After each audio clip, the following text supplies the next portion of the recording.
আসসালামু আলাইকুম প্রিয় দর্শক, আপনাদের সকলকে আমন্ত্রণ জানাচ্ছি ইরানের উপরে চাপিয়ে দেওয়া ইসরায়েলি এবং আমেরিকান যুদ্ধের আজকে 11তম দিনে এসে 12তম দিনে এসে 11তম দিন শেষে 12তম দিনে এসে আজকে সর্বশেষ পরিস্থিতি আপনাদের সামনে তুলে ধরব। ইরানের উপরে যেমন মার্কিন যুক্তরাষ্ট্র এবং ইসরায়েল গত রাতে ব্যাপক পরিমাণে হামলা চালিয়েছে, ইরানও গত রাতে প্রায় 3 দফায় ইসরায়েলের উপরে হামলা চালিয়েছে। এবারে ইরানের হামলায় সে ব্যবহার করেছে তার সেই বিখ্যাত খোররামশর মিসাইল, যেটাকে ক্লাস্টার মিসাইল বলা হয়, অর্থাৎ একটা মিসাইল তার লক্ষ্যের কাছাকাছি এসে অনেকগুলো ছোট ছোট মিসাইল বা ছোট ছোট বিস্ফোরক সে ছড়িয়ে দেয়।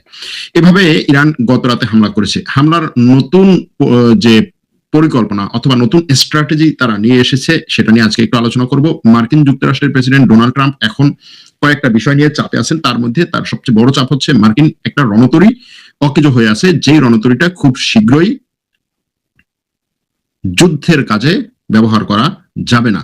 নতুন ফ্রন্ট নিয়ে শঙ্কায় আছেন আসলে মার্কিন প্রশাসন বা মার্কিন প্রেসিডেন্ট। সেই নতুন ফ্রন্ট নিয়ে একটু কথা বলবো। উত্তর কোরিয়া নতুন করে গত কয়েকদিন আগে বিশাল এক মিসাইলের বিস্ফোরণ ঘটিয়েছে, মিসাইলের পরীক্ষা করেছে। এটা ইরানের জন্য কি বার্তা নিয়ে আসে?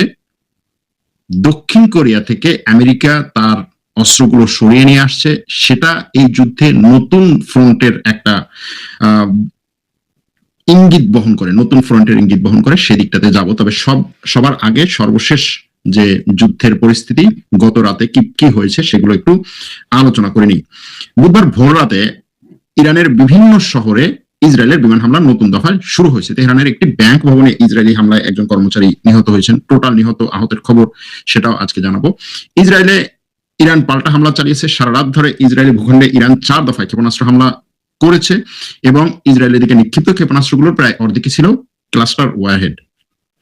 ওদিকে মার্কিন বিমান বাহিনীর উপরে হামলা করেছে। ইরান সমর্থিত হামলায় ইরাকে, সংযুক্ত আরব আমিরাতে, কুয়েতে থাকা মার্কিন স্থাপনাগুলোকে লক্ষ্য করা হয়েছে। ইরাকি প্রতিরোধ গোষ্ঠীগুলো দাবি করেছে চলমান উত্তেজনায় গত 12 দিনে 13 জন মার্কিন সেনা নিহত হয়েছে।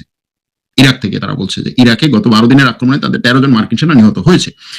ইরানের বিপ্লবী গার্ড তাদের এক বিবৃতিতে জানিয়েছে যে তাদের এই যে অপারেশন ট্রু প্রমিস 4 এটার 37তম দফার 3য় পর্যায়ে গত রাতে যে আঘাত হেনেছে, সেই আঘাতে কুয়েতের আরিফজান মার্কিন ঘাঁটিতে 2টি ক্ষেপণাস্ত্র লক্ষ্যবস্তুতে সফলভাবে আঘাত হেনেছে। ইরানের বিপ্লবী গার্ড বলেছে এই অভিযানে তাদের সবচেয়ে পর্যায় ছিল গত রাতেরটা, কারণ হচ্ছে তেল আবিবের হামলায় স্যাটেলাইট যোগাযোগ কেন্দ্র এবং বের ইয়াকব, পশ্চিম জেরুজালেম, হাইফার সামরিক স্থাপনাগুলোতে একাধিকবার গত রাতে হামলা চালানো হয়েছে। এছাড়াও আরো যা ঘটেছে এই গত 24 ঘন্টায়, ইরান বলছে যে তার সারা দেশ জুড়ে প্রায় 10,000-এর বেশি বেসামরিক স্থাপনায় বোমা হামলা হয়েছে, 10,000-এর বেশি। এতে প্রায় 1300 মানুষ নিহত হয়েছে। আজকে দুপুরবেলা বাংলাদেশ সময় আজকে দুপুরবেলা ইরানের সেন্ট্রালে মধ্য ইরানের একটা শহরে আরেকটা গার্লস স্কুলে হামলা হয়েছে। স্কুলটা পুরোপুরি ধ্বংস হয়ে গেছে। এই গার্লস স্কুলে হামলা নিয়ে গতকালকে বলেছিলাম, ট্রাম্প বারবার বলছে ইরান শিশুদেরকে গলা কেটে হত্যা করে, তারপরে নারীদেরকে পেট কেটে হত্যা করে। অথচ আমেরিকা নারী পেট কেটার গলা কাটা, যদি এটা সঠিক না তারপরও যদি বলি পেট কেটার গলা কাটাতো না, পুরোপুরি হচ্ছে দুমড়ে মুচড়ে একেবারে ধ্বংস করে দেয় শিশুদেরকে। মঙ্গলবার রাতে তেহরানের মেহরাবাদ বিমানবন্দর সহ বিভিন্ন লক্ষ্যবস্তুতে নতুন করে হামলা চালিয়েছে ইসরায়েল এবং আমেরিকা। একই সময় ইসরায়েল এবং আমেরিকার উপসাগরীয় অঞ্চলে থাকা যে সমস্ত স্বার্থ এবং যে সমস্ত ঘাঁটিগুলো আছে সেগুলোকে লক্ষ্য করে পাল্টা হামলা অব্যাহত রেখেছে। ইরান ইতিমধ্যে হরমুজ প্রণালীকে পুরোপুরি বন্ধ করার ঘোষণা দিয়েছে, তবে কয়েকটা দেশ এটার মধ্যে থেকে বেঁচে যাবে, তার মধ্যে বাংলাদেশ একটা, তার মধ্যে চীন একটা। চীনে এই যুদ্ধ চলাকালীন সময়ে হরমুজ প্রণালী বন্ধ করে দেওয়ার পরেও চীনের 11টা জাহাজ হরমুজ প্রণালী থেকে বের হয়ে যেতে পেরেছে। ওয়াশিংটনের রাজনৈতিক চাপ বাড়ছে, এটা বলছে আল জাজিরা, যে ওয়াশিংটনে অর্থাৎ আমেরিকার উপরে রাজনৈতিক চাপ বাড়ছে। যুক্তরাষ্ট্রের আইন প্রণেতারা অর্থাৎ যুক্তরাষ্ট্রের কংগ্রেসম্যান এবং সিনেটররা যুদ্ধের লক্ষ্য নিয়ে খোলাখুলি একটা ডিবেট এবং ব্রিফিং এর দাবি করেছে, যে সরকার এই গোপনে ব্রিফিং করা দরকার নেই, মিডিয়ার সামনে এটা করবে। কারণ এবং তাদের কথা হচ্ছে মার্কিন সৈন্যদের হতাহতের সংখ্যাটা আমাদেরকে সঠিকভাবে জানানো দরকার। তারাও মনে করছে যে মার্কিন যুক্তরাষ্ট্র এই যুদ্ধে বিভিন্ন দেশ কতগুলো মার্কিন সৈন্য নিহত হয়েছে এ ব্যাপারে সঠিক তথ্য দিচ্ছে না। আর তাদের আরেকটা প্রশ্ন হচ্ছে, আন্তর্জাতিকভাবে এই যে বিভিন্ন আন্তর্জাতিক সংস্থা এবং দেশ বারবার বলছে যে মার্কিন যুক্তরাষ্ট্র ইরানে স্কুলকে টার্গেট করেছে এবং সেখানে প্রায় 200-র মতো শিশু নিহত হয়েছে। এই ঘটনাটা তদন্ত করে এটার বিচার করা দরকার, এটাও মার্কিন কংগ্রেসে অনেকেই বলছে। জাতিসংঘে নিযুক্ত ইরানের রাষ্ট্রদূত আমির সাইদ ইরাবানি বলছে যে যুক্তরাষ্ট্র এবং ইসরায়েল ইচ্ছাকৃতভাবে বেসামরিক অবকাঠামোগুলোতে হামলা চালাচ্ছে ইচ্ছাকৃতভাবে। এবং তিনি বলছেন যে এই হামলার লক্ষ্যবস্তুর মধ্যে কি কি আছে, বসতবাড়ি আছে, স্বাস্থ্যসেবা কেন্দ্র আছে, জনগণের যে সমস্ত সেবা কেন্দ্র সেগুলো আছে। তেহরানের একটা আবাসিক এলাকায় গতরাতে শক্তিশালী বিস্ফোরণের খবর পাওয়া গেছে। ইসরায়েলি বিমান বাহিনী বড় ধরনের হামলার ধাপ নিয়ে এসেছে এবং সেটারই অংশ হিসেবে এই বিস্ফোরণ ঘটেছে বলে জানা গেছে। ইরানের রেড ক্রিসেন্ট বলছে একটা আবাসিক ভবনে হামলা হয়েছে এবং উদ্ধারকর্মীরা ধ্বংসস্তূপে আটকা পড়া মানুষজনের খোঁজে তল্লাশি চালাচ্ছে। ইরানের বিপ্লবী গার্ড বলছে যে তারা গত রাতে যে হামলা করেছে সেখানে খোরামশাহর ভারী ক্ষেপণাস্ত্র ব্যবহার করেছে এবং 3 ঘন্টারও বেশি সময় ধরে। এর আগে আমরা শুনেছি যে ইসরায়েলের উপরে আক্রমণ আসছে, ইসরায়েল সাইরেন বাজাচ্ছে, কিন্তু সেই সাইরেনের শব্দ হচ্ছে 2-3 মিনিটের মধ্যে, কখনো 30 সেকেন্ডের মধ্যে বন্ধ হয়ে যায়, মানে আক্রমণের ধাপটা শেষ। কিন্তু এবার ইরান বলছে 3 ঘন্টারও বেশি সময় ধরে তারা আক্রমণ চালিয়েছে ক্ষেপণাস্ত্র দিয়ে। অর্থাৎ গত 3-4 দিন ইরানের আক্রমণ যে কিছুটা কমে গিয়েছিল সেটা গত রাতে আরো বেড়েছে বলা যায়।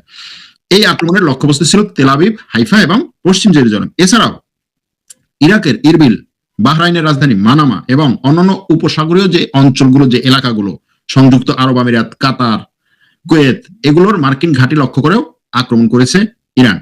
মার্কিন প্রতিরক্ষা মন্ত্রী পিট হেগসেট বলেছেন যে মঙ্গলবার হতে পারে হামলার সবচেয়ে তীব্র দিন। সেই মঙ্গলবার দিনটা চলে গেছে। ইরানে রাজধানী তেহরানের অন্তত 8টি জেলায় হামলা হয়েছে এবং বড় বড় বিস্ফোরণের শব্দ শোনা গেছে। ইরানের আরো কয়েকটি শহরেও হামলা হয়েছে। ইরানের সশস্ত্র বাহিনীর মুখপাত্র আবুল ফাজল শেখারচি বলেছেন আবাসিক এলাকায় হামলার জবাব দেওয়া হবে, আবাসিক এলাকায় হামলা করে। এবং ইরানের পুলিশ প্রধান আহমেদ রেজা রাদান বলেছেন যারা দেশের শত্রুদের সমর্থন করবে তাদের আর এখন আমরা প্রতিবাদকারী বলবো না, তারা এখন শত্রু হিসেবেই বিবেচিত হবে এবং শত্রুদের সাথে আমরা যে আচরণ করি তাদের সাথে সেই আচরণই করা হবে।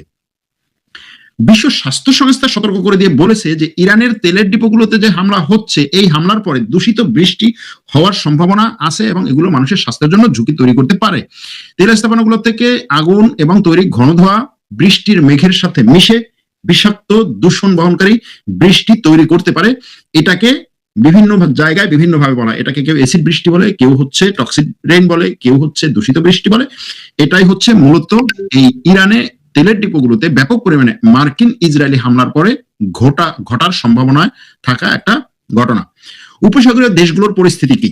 সৌদি আরবের প্রতিরক্ষা বাহিনী জানিয়েছে যে তারা ইরানের ড্রোন এবং ব্যালিস্টিক ক্ষেপণাস্ত্রের একাধিক হামলা গতরাতে প্রতিহত করেছে এবং সেই হামলার লক্ষ্যবস্তুগুলোর মধ্যে ছিল পূর্বাঞ্চলে প্রিন্স সুলতান সামরিক বিমান ঘাঁটি, কাতারের প্রতিরক্ষা মন্ত্রণালয় বলছে যে কাতারের দিকে ছোড়া একটা নতুন ক্ষেপণাস্ত্র হামলা কাতার প্রতিহত করেছে এবং কাতার পুরো দেশ জুড়ে বাসিন্দাদেরকে ঘরের ভেতরে থাকার নির্দেশ দিয়েছে। সংযুক্ত আরব আমিরাত জানিয়েছে তাদের আকাশ প্রতিরক্ষা ব্যবস্থা ইরানের নতুন ক্ষেপণাস্ত্র এবং ড্রোন হামলা মোকাবেলা করেছে। এই পুরো যুদ্ধ জুড়ে সংযুক্ত আরব আমিরাত যেটা বলছে যে তার আকাশ প্রতিরক্ষা ব্যবস্থা বিশ্বের সবচেয়ে ভালো আকাশ প্রতিরক্ষা ব্যবস্থাগুলোর একটি, অর্থাৎ ইসরায়েলের পর। মঙ্গলবার তাদের কথা অনুযায়ী যে 26টি ড্রোন তারা ভূপাতিত করেছে, কিন্তু এই 26টি ড্রোন ভূপাতিত করতে পারলেও 9টি ড্রোনকে তারা ভূপাতিত করতে পারে নাই, সেগুলো আরব আমিরাতের ভিতরে ঢুকে বিভিন্ন জায়গায় আঘাত হেনেছে। বাহরাইনে জরুরি সাইরেন বাজানো হচ্ছে বিভিন্ন সময়। গতরাতে 4টি জোরালো বিস্ফোরণের শব্দ শোনা গেছে বাহরাইনে। মার্কিন পররাষ্ট্রমন্ত্রী মার্কো রুবিও সৌদি আরবের পররাষ্ট্রমন্ত্রী ফয়সাল বিন ফারহান আল সৌদের সঙ্গে ফোনে কথা বলেছেন এবং ইরানি এই হামলার বিরুদ্ধে প্রতিরক্ষা জোরদারের বিষয় নিয়ে আলোচনা করেছেন। খুব সম্ভবত সৌদি আরবকে মার্কিন যুক্তরাষ্ট্র এখন বলার এবং বোঝানোর চেষ্টা করছে যে তুমি হচ্ছে এই মধ্যপ্রাচ্যের বড় ভাই, বিগ ব্রাদার মোড়ল, তুমি মধ্যপ্রাচ্যের দেশগুলো নিয়ে আমাদের সাথে যুদ্ধে ঝাঁপিয়ে পড়ার একটা বিবৃতি দাও এবং ঘোষণা দাও, কিন্তু এখনো পর্যন্ত তারা দিচ্ছে না।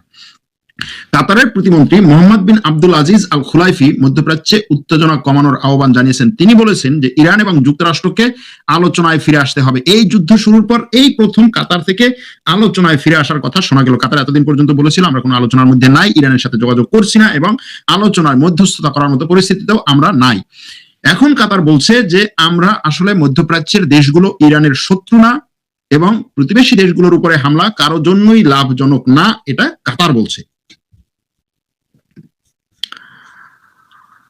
সংযুক্ত আরব আমিরাতের রুয়াইস তেল শোধনাগার, যেটা বিশ্বের প্রায় সবচেয়ে বড় তেল শোধনাগারের গুলোর একটি, সেটাতে একটা ড্রোন হামলা হয়েছে গত রাতে। ড্রোন হামলার পরে সতর্কতামূলকভাবে সেখানে কিছু কার্যক্রম বন্ধ আছে। কুয়েতে মার্কিন ঘাঁটি লক্ষ্য করে ব্যাপক পরিমাণে হামলা করেছে ইরানের বিপ্লবী গার্ড, এবং কুয়েতের শুধুমাত্র একটা ঘাঁটিতেই কমপক্ষে 2-3টা ক্ষেপণাস্ত্র আঘাত হেনেছে, যদিও কুয়েত কর্তৃপক্ষ এই বিষয় নিয়ে এখনো পর্যন্ত কোনো কথা বলে নাই। যুক্তরাজ্যের মেরিটাইম ট্রেড কর্পোরেশন জানিয়েছে অন্তত 2টা জাহাজে অজ্ঞাত ক্ষেপণাস্ত্র গতকাল আঘাত হেনেছে এবং সেই আঘাতে ক্ষতিগ্রস্ত হয়েছে। এর একটা ছিল দুবাইয়ের কাছে, আরেকটা ছিল হরমুজ প্রণালীতে। দুবাইয়ের কাছে বলতে পারস্য উপসাগরে, আরেকটা ছিল হরমুজ প্রণালীতে। ইরানের সশস্ত্র বাহিনী হুমকি দিয়েছে, তারা বলেছে যে যুক্তরাষ্ট্র এবং ইসরায়েলের অর্থনৈতিক কেন্দ্র এবং ব্যাংকগুলো লক্ষ্য করা, ব্যাংকগুলোকে আমরা টার্গেট করব। মানে নতুন টার্গেটের শুরুতে কি ছিল রাডার, দ্বিতীয় কি ছিল সামরিক স্থাপনাগুলো, তৃতীয় ছিল হচ্ছে হোটেল এবং ব্যবসা প্রতিষ্ঠানগুলো বা হোটেল এবং আবাসিক এরিয়াগুলো। এখন চতুর্থ পর্যায়ে এসে ইরান বলছে যে আমরা অর্থনৈতিক কেন্দ্র এবং ব্যাংকগুলোকে আঘাত করব। অর্থাৎ ইসরায়েল এবং আমেরিকার মধ্যপ্রাচ্যে যেই সমস্ত তাদের সাথে সংশ্লিষ্ট ব্যাংক এবং অর্থনৈতিক সেন্টারগুলো আছে সেগুলোতে আঘাত করার হুমকি দিয়েছে ইরান। এটা নতুন ধাপে নিয়ে যাবে এই যুদ্ধকে। এখন এই যুদ্ধ চলাকালীন যে পরিস্থিতি এখন সামনে আসছে সেটা হচ্ছে যে ইসরায়েলের গতরাতে যে হামলাগুলো হলো, সেই হামলা এবং পাল্টা হামলাগুলো নিয়ে যে কথাগুলো আমরা বলতে পারি সেটা হচ্ছে যে এই যুদ্ধ এখনো পর্যন্ত কোনো জায়গায় থামার কোনো পরিস্থিতি দেখা যাচ্ছে না।